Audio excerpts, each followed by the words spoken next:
Chers amis, bonjour. Je réalise cette vidéo aujourd'hui comme d'habitude, toujours pour mettre la puce à l'oreille, attirer l'attention de tout un chacun sur certains faits et dans le but d'améliorer la qualité de vie en société, de contribuer à une quelconque forme de changement. Et, je ne sais pas pourquoi est-ce que je suis la personne la plus ciblée en ce moment donné par les détracteurs ou les fraudeurs ou ceux qui s'amusent un peu avec le système de l'administration publique canadienne ou québécoise. Je ne sais pas pourquoi est-ce que je suis ciblé dans le système et que depuis plusieurs années, ils me dérangent, comme ils le font tout le temps. Et quand il s'agit d'engager des procédures administratives et que je dois toujours, tout le temps, faire l'objet des échanges de documents, des futilités et des choses qui énervent en quelque sorte. Alors, je ne sais pas pourquoi, mais je pense que j'ai déjà donné dans le passé certaines raisons qui puissent l'expliquer. Mais c'est pas normal, c'est pas normal que qu'on puisse agir de cette manière. Mon objectif, ou notre objectif, du moins ça, tous ceux qui veulent contribuer aussi comme moi à l'amélioration de la vie en société, notre objectif, c'est toujours la recherche du bienfait. Donc, nous ne sommes pas là pour nuire. Nous ne cherchons pas à nuire. Alors, mais il faut dénoncer quand c'est mal fait. Et quitte à ce que ça suscite l'attention. Nous sommes dans un pays où les gens se battent jour et nuit pour l'amélioration de la vie en société, pour la qualité de la vie en société. Et c'est un pays divin, un pays de Dieu. Il faut dire, le Canada, c'est un pays de Dieu. Il ne faut pas le nier. Les pères de la nation canadienne furent des très grands chrétiens. Je ne vais pas faire l'histoire aux gens ici. Alors, nous devons préserver ce patrimoine parce que là où Dieu règne, là aussi règne de bonnes choses, et notamment la justice, la paix. Mais quand des perversions commencent par se faire sentir ou bien pas se faire voir dans certains domaines, et je crois qu'il est impératif que nous agissions pour pouvoir remettre de l'ordre. Alors, n'oublions pas le préambule de la charte des droits de la personne, ou des droits de liberté, oui, de la charte des droits et libertés. Le Canada est un pays qui est fondé sur des principes où l'on reconnaît la suprématie de Dieu et la primauté du droit. Nous ne pouvons pas nous amuser, mes chers amis. Quand je parle, je fais allusion aussi à nos élus qui sont dans nos quartiers, que nous contactons parfois pour des petits problèmes. Je sais que ce sont des gens qui sont investis d'une autorité, qui ont des charges. Mais je crois que quand ça va mal quelque part, ils sont les premiers porte-parole de ce qui ne va pas, des dysfonctionnements que nous observons. Et nous, en tant que membres de la civilité, notre devoir, c'est de les approcher, c'est de dénoncer pour que eux, ils puissent prendre en compte ce que nous disons et vérifier en guise afin de pouvoir justement apporter des améliorations s'ils pensent que c'est judicieux.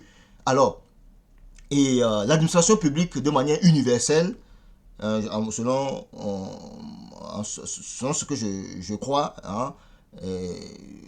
surtout en matière d'écrit, des documents que nous forgeons dans l'administration publique, ces documents justement suivent certains principes. Et il faut toujours une date, une signature, le nom du signataire et puis l'institution ou l'administration qui est l'effigie de l'institution ou de l'administration qui a envoyé le document. Alors, et ça a toujours fonctionné comme ça de manière universelle dans toutes les administrations. Et moi-même, ayant eu la chance de recevoir une quelconque formation de l'administration publique ici même, dans ce système, je pense que tous les documents qu'on envoie judicieusement à un intéressé venant de l'administration publique portent toujours l'effigie de l'administration qu'il a envoyé, sa date, son adresse, le signataire et la signature. Alors, sans quoi, quand certaines choses se reproduisent, on ne peut pas vérifier qui en est l'auteur. Vous voyez? Alors c'est pourquoi je crois que universellement, surtout l'administration publique, c'est pas le privé, c'est l'administration publique. Alors, j'ai eu déjà dans le passé à me battre pendant plusieurs années pour des documents que je reçois, des lettres que je reçois chez moi, parfois sans signataire. Je vois bien que ça vient de cette institution, de ce ministère, mais ça ne porte pas de signature, ça porte juste parfois le nom, le représentant, le signataire ou bien le greffier, etc. Ça n'a pas de sens. Est-ce que c'est comme ça que l'administration publique fonctionne? Je ne crois pas.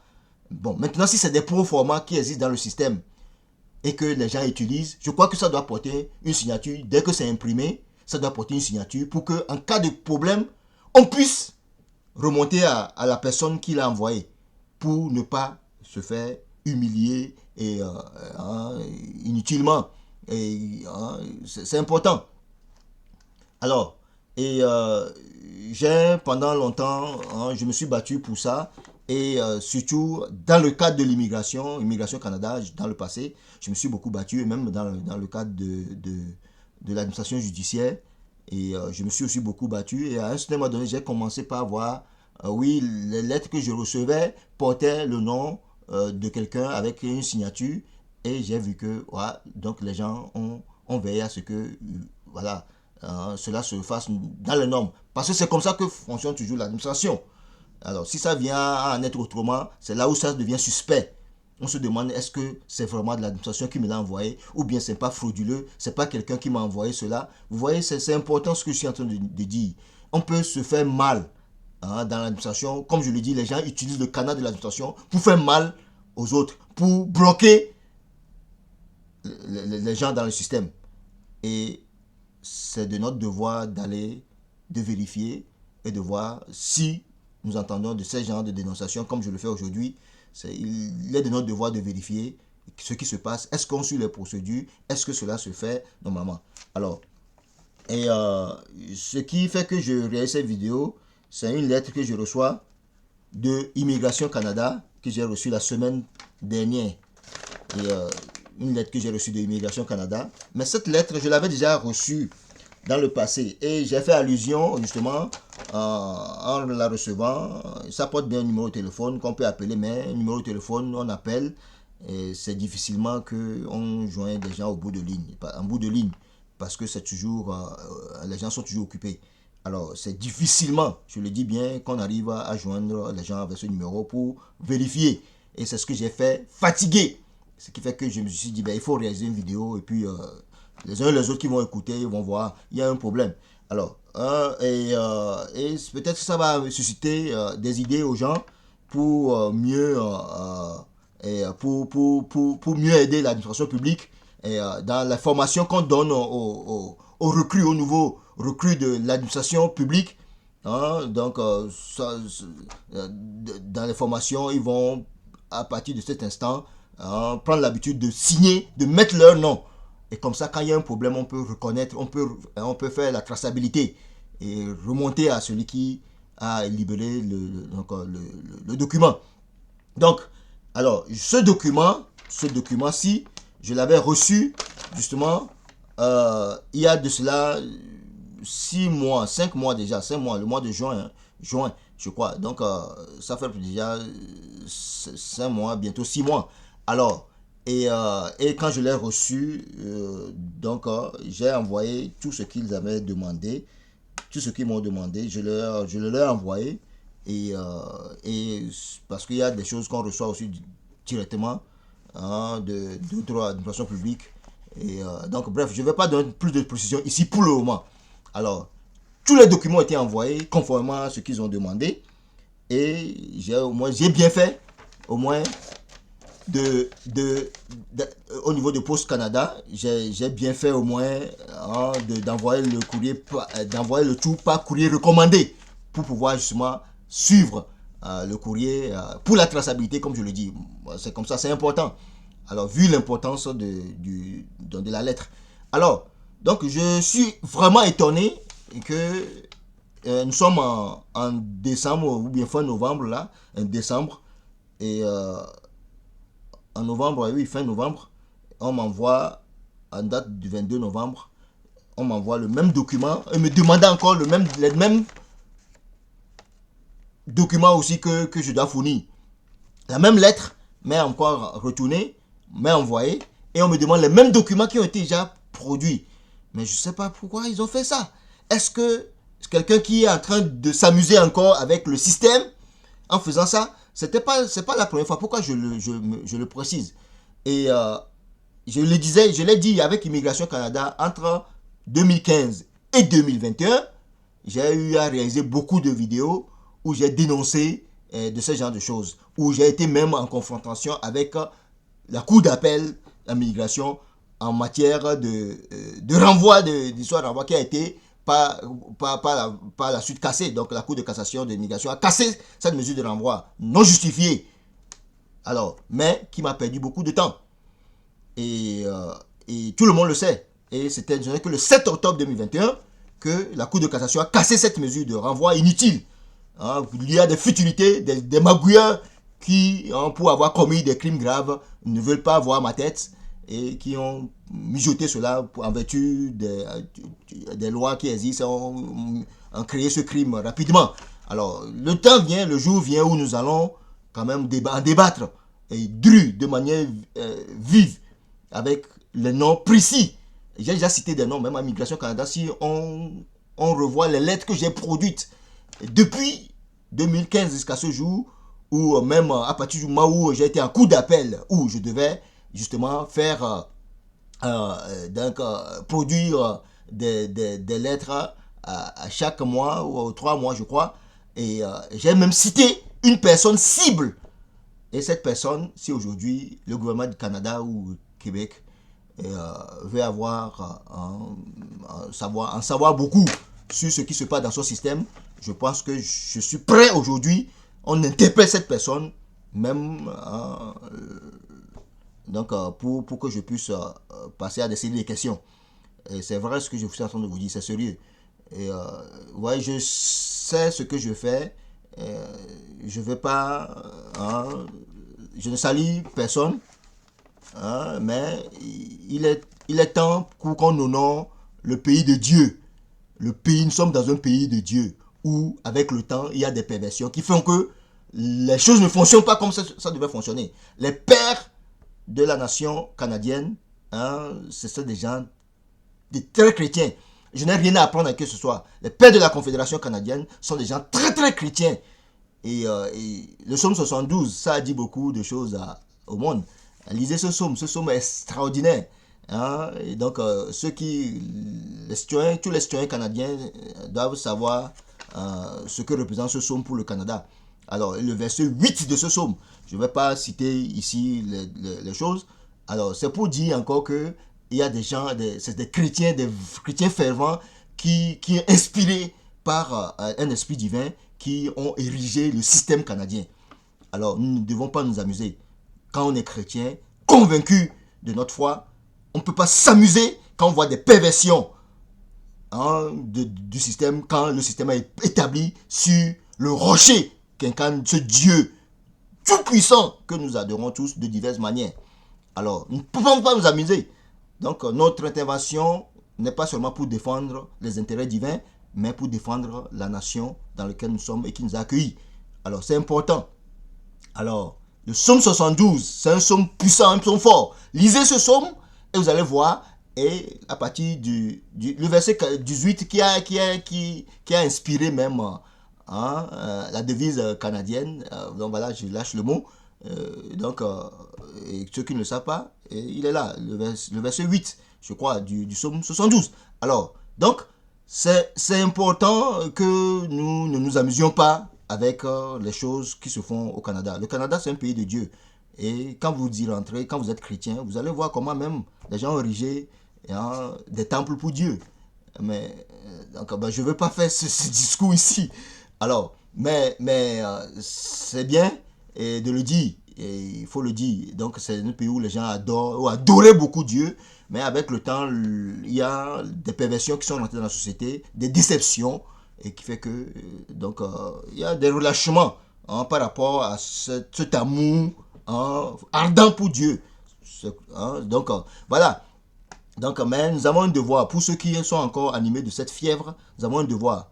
Et nous ne sommes pas parfaits. On ne peut pas être parfait si on est humain. Mais si on est animé d'un bon esprit, on doit toujours faire ce qui, quand même, peut être intéressant pour tout un chacun. Et je l'ai dit, le préambule de la Charte des droits de l'homme, le Canada est un pays où l'on reconnaît la suprématie de Dieu et la primauté du droit. La primauté de Dieu, la primauté et la suprématie de Dieu et la primauté du droit. Alors, donc, c'est important que nous puissions toujours faire des choses qui relèvent de qui prouvent cette suprématie de Dieu sur ce que nous faisons. Alors quand nous vous entendons des perversions qui vont à l'encontre de cette suprématie de Dieu, des lois qui vont à l'encontre de la suprématie de Dieu sur notre territoire, il faut que nous agissions très très rapidement pour que les choses se remettent en ordre. Alors les droits de l'homme, quand c'est violé, on ne peut pas se taire non plus. Le psaume 72, quand on lit tout le psaume, on voit c'est un psaume bien choisi. C'est extraordinaire. Ouais, c'est ça l'inspiration de Dieu. Quand Dieu inspire des êtres humains pour ériger des systèmes, c'est extraordinaire. Et c'est ce qui s'est passé. Alors, donc, par cette inspiration qu'a eu un des pères de la Confédération, que tout le monde connaît d'ailleurs même, le Sir Léonard Tilley, je crois il s'appelle. Alors, donc, voilà. Donc, voilà ce que je voulais vous dire. Donc, c'est important pour revenir rapidement sur les documents frauduleux ou bien les documents que les gens envoient juste pour jeter des pots de banane, pour juste parfois faire durer des procédures inutilement. Ouais, c'est important. Et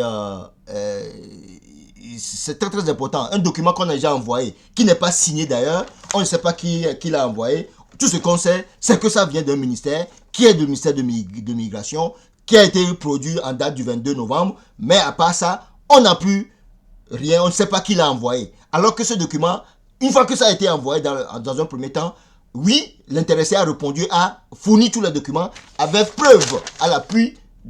On peut aller suivre par Post Canada, on sait que ce document a été libéré. Pourquoi est-ce qu'il est encore envoyé après 6 mois au domicile de la personne pour lui demander encore les mêmes documents et il n'y a pas de signature?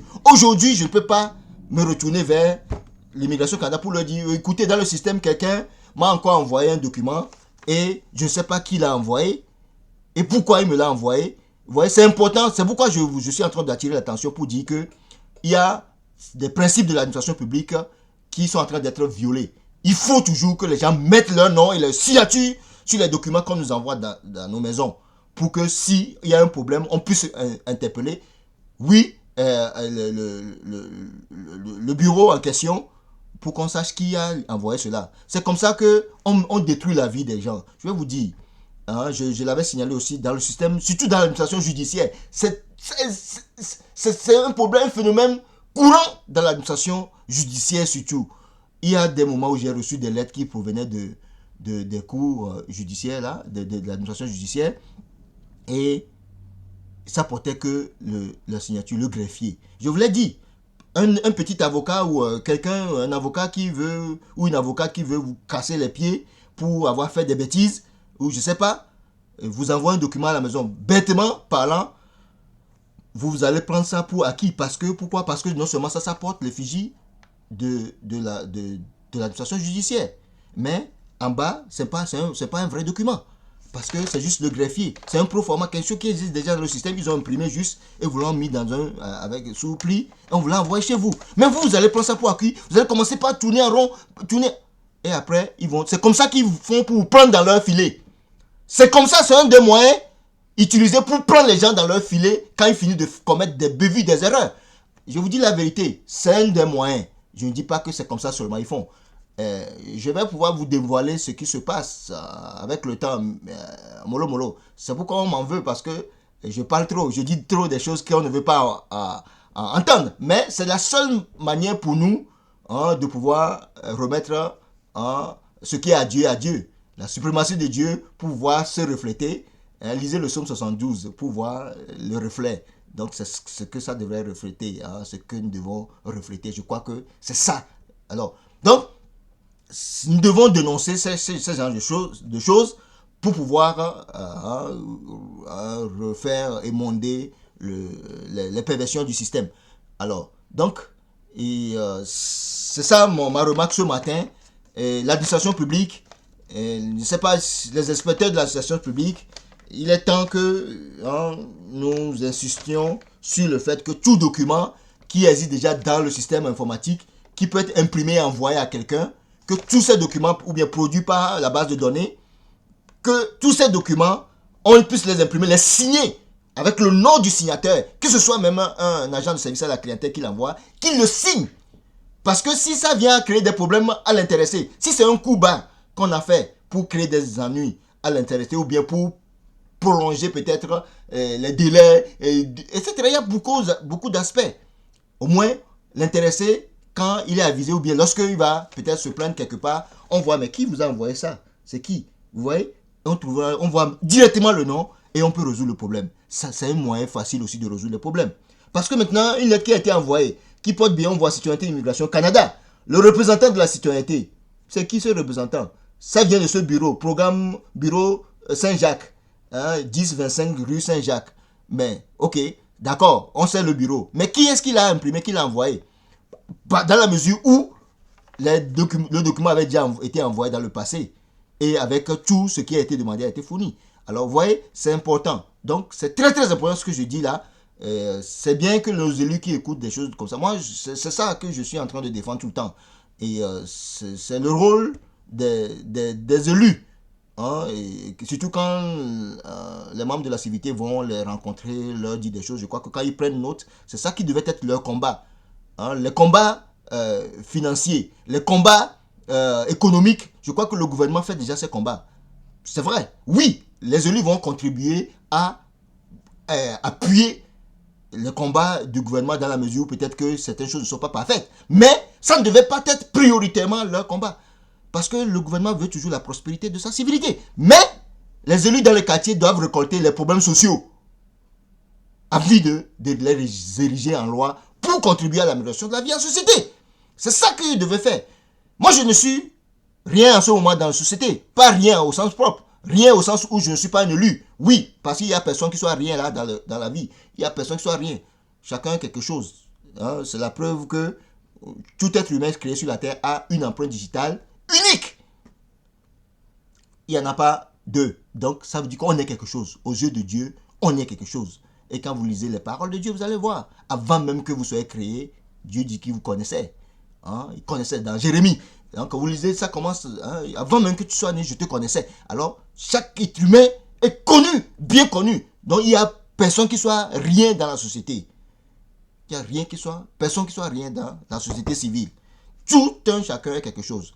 Et nous apprenons toujours, tout ce que nous connaissons, nous les avons apprises. Nous les avons appris de quelqu'un. Alors, par l'école, l'éducation, à part les connaissances que nous acquérons par la révélation. C'est les hommes, hein, c'est ça, c'est ce qui provient de l'inspiration, qu'on appelle la révélation. La connaissance par la révélation, c'est autre chose. Alors, mes amis, c'est important ce que je suis en train de dire aujourd'hui.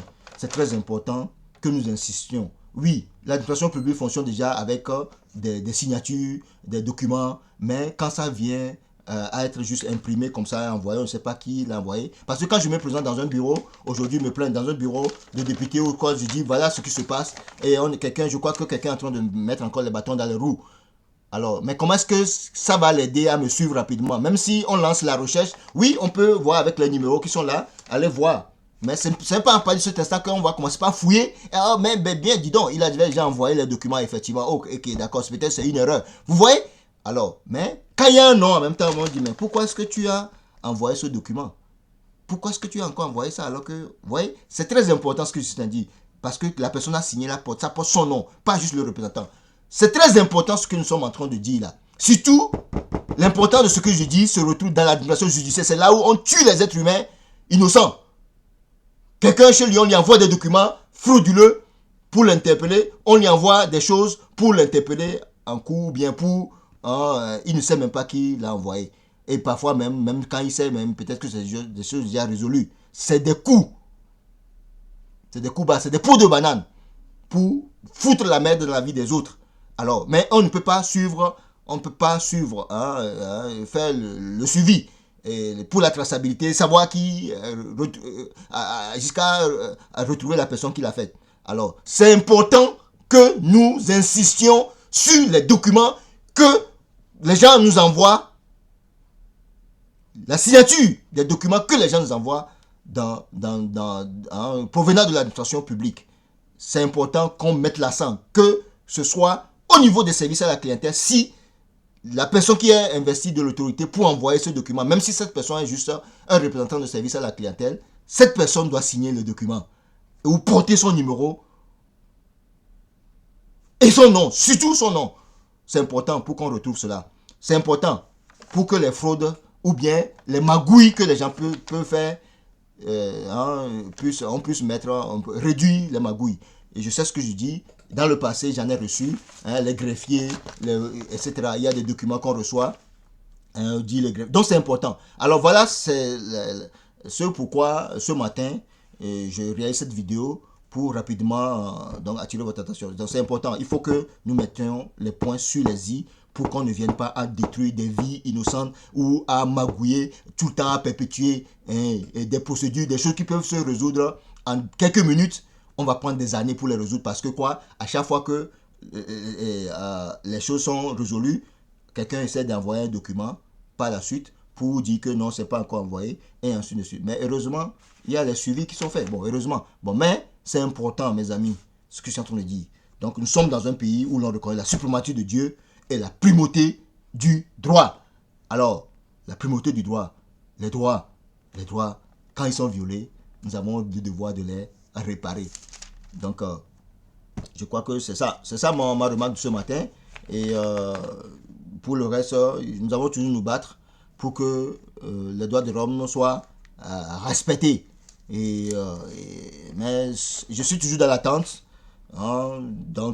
des résolutions, des plaintes et des dénonciations que j'ai déjà faites. J'ai eu beaucoup d'appels, j'ai échangé beaucoup, même avec la cour fédérale par rapport à l'affaire que j'ai dénoncée il y a quelques jours ou quelques semaines. J'ai eu des appels, mais par rapport à la personne le dernier échange que j'ai eu par téléphone, j'attends toujours l'adresse courriel qu'on m'a promise. Alors, et j'attends toujours cette adresse courriel pour pouvoir renvoyer encore ma plainte. Et parce que j'ai déjà envoyé une plainte, c'est comme si les gens ne l'ont pas lu. Et on m'a promis une adresse courriel pour pouvoir refaire ma plainte. Je n'ai pas l'intention de faire d'autres requêtes que celles que j'ai déjà faites. Je n'ai pas toujours cette intention. Je ne suis pas un avocat. J'ai dit que je suis un apprenti de la chose, mais je ne suis plus à l'école de droit. Alors, donc, je n'ai pas l'intention de jouer à l'avocat non plus. Et si quelqu'un veut faire de moi un avocat, alors qu'il me met dans les conditions, les moyens nécessaires et le suivi, et peut-être je le serai plus rapidement. Et là, qu'il me le promette. Alors, si quelqu'un pense que je ferai un bon avocat pour lui, oui, là, je serai d'accord s'il me met dans les conditions. Et je pourrais prendre les cours qu'il faut, mais il faut que je puisse travailler avec lui dans son cabinet. Oui, mais c'est pas ça mon objectif.